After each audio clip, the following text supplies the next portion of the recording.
तो बच्चों आज एक और इम्पोर्टेंट टॉपिक हम डिस्कस करने वाले हैं। जैसा कि आप सब कॉमर्स से हैं और अकाउंट्स पढ़ रहे हैं, तो अकाउंटिंग का मेन ऑब्जेक्टिव, सबसे बड़ा ऑब्जेक्टिव जो है वो ये है कि हम अपने बिजनेस ट्रांजैक्शंस का प्रॉपर रिकॉर्ड रख सकें और उसके साथ साथ अपने बिजनेस का प्रॉफिट लॉस कैलकुलेट कर सकें। अब प्रॉफिट लॉस कैलकुलेट तो तभी कर पाएंगे ना अगर प्रॉपर रिकॉर्ड होगा आपके पास। अब प्रॉपर रिकॉर्ड रखा कैसे जाता है, पहले तो ये समझना है। जैसा कि आपको बताया double entry system. Double entry system का मतलब क्या है? डबल एंट्री सिस्टम का मतलब है कि हर ट्रांजैक्शन दो अकाउंट्स को अफेक्ट करेगी, दो एस्पेक्ट को अफेक्ट करेगी। एक को डेबिट करना है और दूसरे को क्रेडिट करना है। Every transaction affects two accounts, one account is debited and the other account is credited.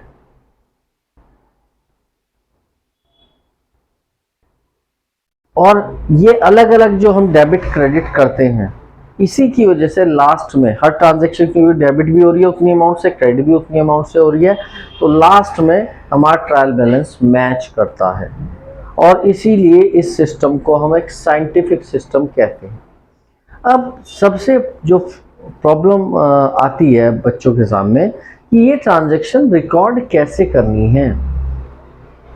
Debit और क्रेडिट के वे में करनी है, तो किसे डेबिट करें और किसे क्रेडिट, ये तो पता चल गया। डबल एंट्री सिस्टम में एक ट्रांजैक्शन जो है, ट्रांजैक्शन में एक अकाउंट डेबिट होगा और एक अकाउंट क्रेडिट होगा। अब कौन सा डेबिट होगा कौन सा क्रेडिट होगा ये कैसे पता चले, उसके लिए हमने समझने हैं rules of debit and credit.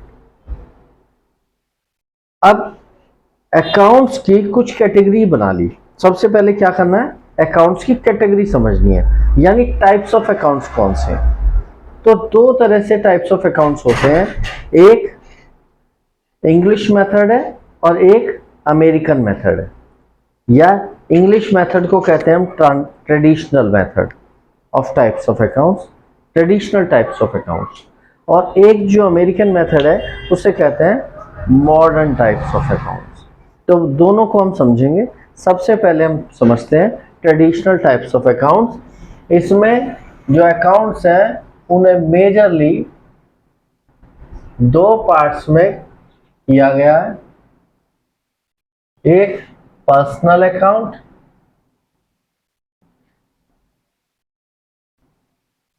और एक इम्पर्सनल अकाउंट।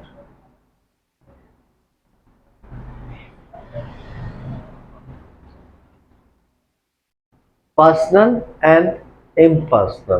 पर्सनल अकाउंट में कौन से अकाउंट्स होते हैं? पर्सनल अकाउंट जो विच आर रिलेटेड टू, इसके भी तीन पार्ट हैं वैसे, पर्सनल अकाउंट के भी तीन पार्ट हैं, ठीक है। कौन कौन से पार्ट हैं? एक है इसी में, अगर मैं कहूं नेचुरल पर्सनल अकाउंट,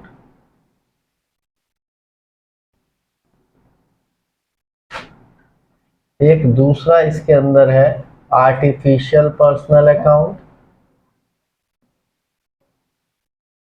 डिटेल में समझ लेते हैं आर्टिफिशियल पर्सनल अकाउंट। और तीसरा इसके अंदर है रिप्रेजेंटेटिव पर्सनल अकाउंट।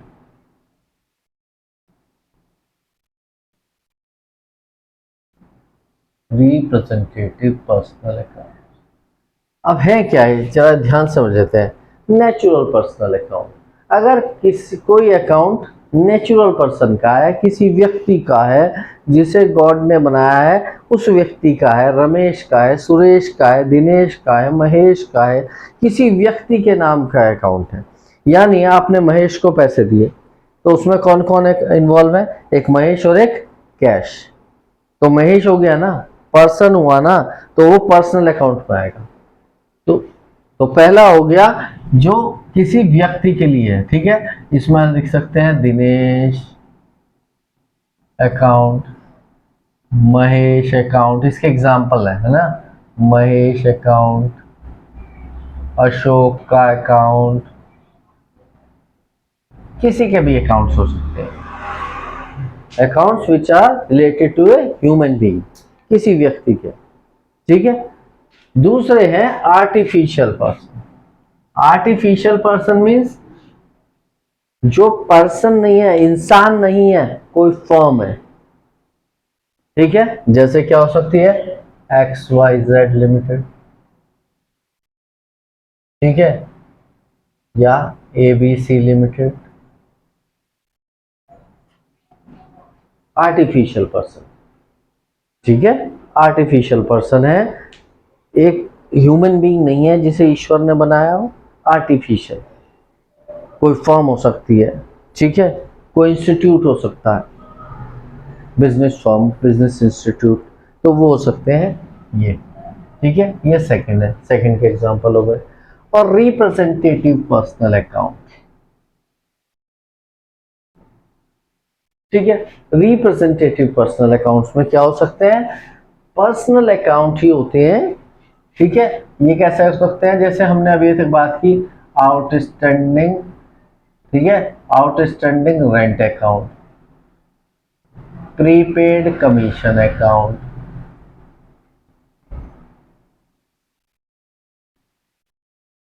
एटसेट्रा। इस तरह के जो होंगे वो आते हैं आर्टिफिशियल पर्सनल अकाउंट में।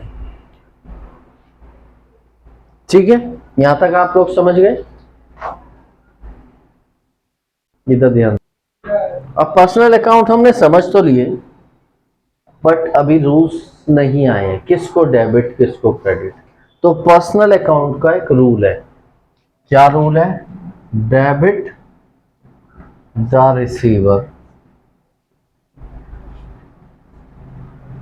जो रिसीवर होगा वो डेबिट होगा, एंड क्रेडिट द गिवर, जो देगा वो क्रेडिट होगा, जो रिसीवर होगा वो डेबिट होगा। जैसे हमने महेश को पैसे दिए, cash paid to Mahesh, now Mahesh is receiver, तो महेश अकाउंट डेबिट, महेश का अकाउंट डेबिट होगा। अगर हमें किसी से पैसे मिले, ठीक है, सपोज करो हमें महेश ने पे किया, हमें महेश ने पे किया, अब महेश क्या है, गिवर, तो यहां महेश का अकाउंट क्रेडिट होगा। ध्यान से समझिएगा इसे। अभी हमने पर्सनल अकाउंट समझ लिए, पर्सनल अकाउंट हमने फिर से समझ लीजिए, किसी व्यक्ति के अकाउंट हो या किसी फॉर्म इंस्टीट्यूट के अकाउंट हो, ठीक है, या कोई आउटस्टैंडिंग रेंट हो, कोई प्रीपेड कमीशन हो, यानी पर्सनल अकाउंट के आगे कोई भी अगर कुछ लगा हुआ है, आउटस्टैंडिंग, प्रीपेड, तो वो आते हैं रिप्रेजेंटेटिव पर्सनल में, जो पर्सनल अकाउंट को रिप्रेजेंट कर रहे हैं। जैसे लैंडलॉर्ड को हमने रेंट पे करना था, पे नहीं कर पाए, तो क्या हो गया, आउटस्टैंडिंग रेंट। तो वो अकाउंट लैंडलॉर्ड को रिप्रेजेंट कर रहा है, आउटस्टैंडिंग रेंट। किसका रेंट नहीं पे किया हमने, लैंडलॉर्ड का, तो वो आउटस्टैंडिंग रेंट किसे है, पर्सनल अकाउंट किसे दिखा रहा है, लेकिन वो दिखा रहा है लैंडलॉर्ड को, तो वहां पर उसका रिप्रेजेंटेटिव बना हुआ है, तो इसलिए वो हो गया आउटस्टैंडिंग। और इसका रूल क्या हो गया, debit the receiver and credit the giver. यहां तक हम समझ गए पर्सनल अकाउंट। अब ये इम्पर्सनल अकाउंट हो गए। इम्पर्सनल में दो तरह के अकाउंट होते हैं, ठीक है, इम्पर्सनल में दो तरह के अकाउंट है। एक है real account, real, real juice पीते हो ना, वही रियल अकाउंट। रियल अकाउंट का मतलब होता है, ध्यान रखिएगा, ये एसेट्स के अकाउंट है। किसके अकाउंट है, accounts of assets, building, furniture, cash, bank, है ना, सारी हमारे होते हैं ना, मशीनरी, प्लांट, सारी हमारी एसेट्स हैं। These accounts relate to the assets. और इसका डेबिट क्रेडिट का रूल क्या है, debit what comes in and credit what goes out. जो आता है उसे डेबिट और जो जाता है उसे क्रेडिट। जैसे महेश ने कैश दिया, हमारे पास क्या आया, कैश। कैश क्या है, रियल अकाउंट। दो अकाउंट इफेक्ट हुए ना, महेश ने कैश दिया तो महेश एंड कैश, तो कैश क्या है, रियल, डेबिट व्हाट कम्स इन, तो कैश अकाउंट डेबिट। महेश क्या है, पर्सनल अकाउंट, क्रेडिट का गिवर, तो कैश होगा डेबिट और महेश होगा क्रेडिट। ऐसा नहीं है एक ट्रांजैक्शन में एक ही तरह के अकाउंट इन्वॉल्व होंगे, एक ट्रांजैक्शन में अलग अलग तरह के अकाउंट्स भी इन्वॉल्व हो सकते हैं, ठीक है। और एक इसके साथ साथ और अकाउंट है जिसको आप समझ लें, वो है nominal account. Accounts of income and expenses, accounts of gain and losses. ये किसके अकाउंट्स होते हैं, इनकम, एक्सपेंस, प्रॉफिट, लॉस के अकाउंट्स, ठीक है। यहां लिख देता हूं मैं आपके, अकाउंट्स ऑफ, ठीक है, इनकम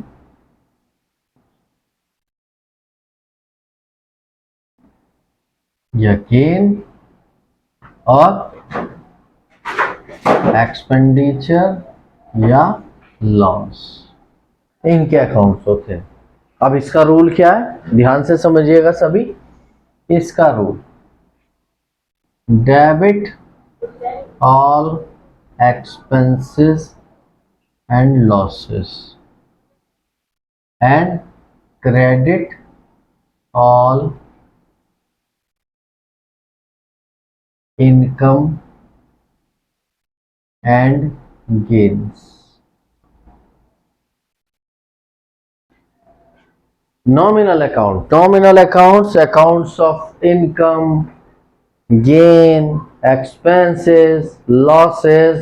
जब आप पढ़ेंगे रेंट पे किया और सैलरी पे की, प्रॉफिट हुआ, लॉस हुआ, ठीक है, वहां पर नॉमिनल अकाउंट, ठीक है। और रूल क्या है, डेबिट करेंगे एक्सपेंस और लॉसेस को, यानी रेंट पे किया तो रेंट और कैश दो चीज इन्वॉल्व हुई, रेंट अकाउंट क्या हो गया, नॉमिनल अकाउंट, एक्सपेंडिचर का अकाउंट, उसको करेंगे डेबिट, और कैश क्या हो गया, रियल अकाउंट, और रियल अकाउंट में क्या होगा, कैश जा रहा है, और credit what goes out, cash को क्या करेंगे, क्रेडिट करेंगे।